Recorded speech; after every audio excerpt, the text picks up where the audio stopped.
Coding లో zero నుంచి hero కావాలంటే అసలు ఎన్ని డేస్ పడుతుంది? అసలు ఒక సాఫ్ట్వేర్ డెవలపర్ గా జాబ్ తెచ్చుకోవాలంటే ఎన్ని డేస్ కష్టపడాలి? మీరు వీడియో ఎండ్ వరకు చూడండి. ఈచ్ అండ్ ఎవ్రీ పాయింట్, అసలు స్క్రాచ్ నుంచి ఒక హీరో లెవెల్ కి, అడ్వాన్స్ లెవెల్ కి ప్రోగ్రామర్ ఎలా అవుతారో, అసలు యాక్చువల్లీ ఒక సాఫ్ట్వేర్ జాబ్ తెచ్చుకోవాలంటే ఫస్ట్ స్టెప్, దీన్ని అసలు ఒక 5 స్టెప్స్ గా డివైడ్ చేద్దాం. మనం ఫస్ట్ స్టెప్ ఏం చేయాలంటే ఒక ప్రోగ్రామింగ్ లాంగ్వేజ్ సెలెక్ట్ చేసుకోవాలి. నేనైతే జావానే ప్రిఫర్ చేస్తాను. ఎందుకంటే మీరు మెజారిటీ కంపెనీస్ లో బ్యాక్ ఎండ్ టెక్నాలజీగా మేజర్ గా యూజ్ చేసేది ఏంటంటే జావానే. అందుకే మాక్సిమం మన ఫస్ట్ లాంగ్వేజ్ వచ్చేసి జావా నుంచి సెలెక్ట్ చేసుకోండి. సెకండ్ స్టెప్ ఏంటంటే ఈ జావా నేర్చుకునేటప్పుడు ఇంటరాక్టివ్ ప్రోగ్రామ్స్ ఉంటాయి. అంటే మీకు ఒక ఎగ్జాంపుల్, ఈ ప్రైమ్ నెంబర్ ఇవే కాకుండా అసలు A to Z ఏది ఇచ్చినా మీరు ప్యాటర్న్స్ చేయడం కానీ, ఒక చిన్న అప్లికేషన్ చేయడం కానీ జావా యూజ్ చేసుకుని నేర్చుకునేటప్పుడు, ఒక చిన్న అప్లికేషన్ చేసిన తర్వాత మళ్ళీ దాని తర్వాత మీకు ఒక అప్లికేషన్ ఏంటంటే చూసి చేయండి, ఇంకోటి మీ ఓన్గా చేయడానికి ట్రై చేయండి అప్లికేషన్స్. అలా మీరు మీ కోడింగ్ స్కిల్స్ ఏంటంటే డెవలప్ చేసుకోవచ్చు మేజర్గా. థర్డ్ స్టెప్ ఏంటంటే ఈ జావా చిన్న చిన్న ప్రోగ్రామ్స్ మీరు చేస్తూ ఉంటారు. ఓకే, నెక్స్ట్ స్టెప్ లో మీరు మళ్ళీ చేయాలి కదా అడ్వాన్స్.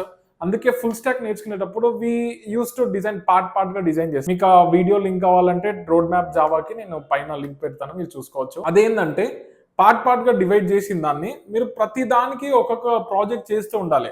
ఒకటి ఎవరన్నా చూసి చేస్తూ ఉండండి, ఇంకో ప్రాజెక్ట్ మీ ఓన్ గా చేస్తూ ఉండండి. తర్వాత ఏంటంటే ఫోర్త్, ఒక ఫుల్ స్టాక్ మొత్తం కంప్లీట్ అవుతుంది కదా, ఆ ఫుల్ స్టాక్ కంప్లీట్ అయినాక కూడా ఒక ప్రాజెక్ట్ చేయాలి compulsory.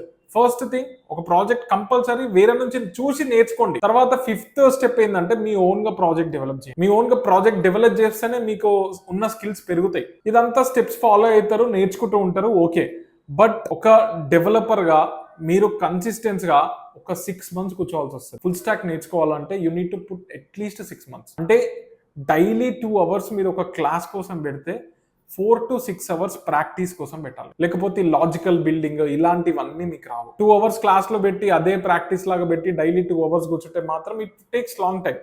But at least 2 hours class, ఇంకా 4 to 6 hours మినిమం ప్రాక్టీస్ కోసం పెట్టుకోండి. ఇంకొకటి, నేర్చుకునేటప్పుడు ఎప్పుడు గ్యాప్ ఇవ్వకండి. ఒక 2-3 days కంటే ఎక్కువ గ్యాప్ ఇవ్వకండి. అసలు ఆ 2-3 days గ్యాప్ ఇచ్చింది కూడా మీరు ఫిల్ చేయడానికి ట్రై చేయండి. ఇలా కన్సిస్టెన్సీ, పేషెన్స్ తో మెయింటైన్ చేస్తేనే ఇప్పుడున్న కాంపిటీషన్ లో ఒక మంచి డెవలపర్ అవ్వగలుగుతారు. అలా కానీ మాక్సిమం ఇంకోటి ఏం మెయింటైన్ చేయండి అంటే ఒకటే నేర్చుకొని మళ్ళీ పాత టెక్నాలజీస్ కి ఇంటర్లింక్ చేసుకుంటూ నేర్చుకోండి. ప్రాక్టీస్ ఎప్పుడు మళ్ళీ ఒక టెక్నాలజీ అయిపోయిన తర్వాత ఇంకో టెక్నాలజీ వస్తుంది కదా. ఇప్పుడు ఫ్రంట్ ఎండ్ అయిపోయిన తర్వాత కోర్ జావాకి వెళ్తారు, అప్పుడు బ్యాక్ ఎండ్ మళ్ళీ ఫ్రంట్ ఎండ్ అప్పుడప్పుడు రివైజ్ చేస్తూ ఏదో ఒక ప్రాజెక్ట్ చేస్తూ ఉండండి. ఇలా చేస్తుంటే, ఒక ట్రావెల్ చేస్తుంటేనే 6 months మీకైతే ఒక మంచి జాబ్ ప్లస్ ఒక అడ్వాన్స్ లెవెల్ డెవలపర్ గా అవ్వగలరు. మెయిన్ పేషెన్స్ మాత్రం అస్సలు వదులుకోకండి. పేషెన్స్ తోటి ఉంటే స్కిల్స్ నేర్చుకోండి పర్ఫెక్ట్ గా, మీకు మంచి సాఫ్ట్వేర్ జాబ్ వస్తుంది. మీకు జావా గురించి ఇట్లాంటి ప్రాజెక్ట్స్ మన ఇన్స్టాగ్రామ్, మన యూట్యూబ్ ఛానల్లో పెట్టాము. మీరు కావాలనుకుంటే మన యూట్యూబ్ ఛానల్కి వెళ్ళి ఒక Java project spring boot project కూడా మనం అప్లోడ్ చేసాము. మీరు అక్కడికి వెళ్ళి తెలుగులోనే ఎక్స్ప్లెయిన్ చేసాము. ఎందుకంటే ఈచ్ అండ్ ఎవ్రీ స్టూడెంట్కి నీట్గా ఎక్స్ప్లెయినేషన్ అర్థం అవ్వడం కోసం తెలుగులోనే ఎక్స్ప్లెయిన్ చేసాం. మీరు వెళ్ళి ఆ వీడియోస్ కూడా చూడండి, మీకు ఈజీగా అర్థమవుతుంది. ఒక ప్రాజెక్ట్ చేయాలనుకుంటే మీరు అక్కడ చూసి ప్రాజెక్ట్స్ మీరు చేసుకోండి. తర్వాత మీరు మీ ఓన్గా చేయడానికి ట్రై చేయండి. మాక్సిమం ఒక టైం టేబుల్ పెట్టుకొని ఆ టైం టేబుల్ని ఫాలో అవ్వడానికి ట్రై చేయండి. అప్పుడు ఈజీగా సక్సెస్ అవుతారు. All the best.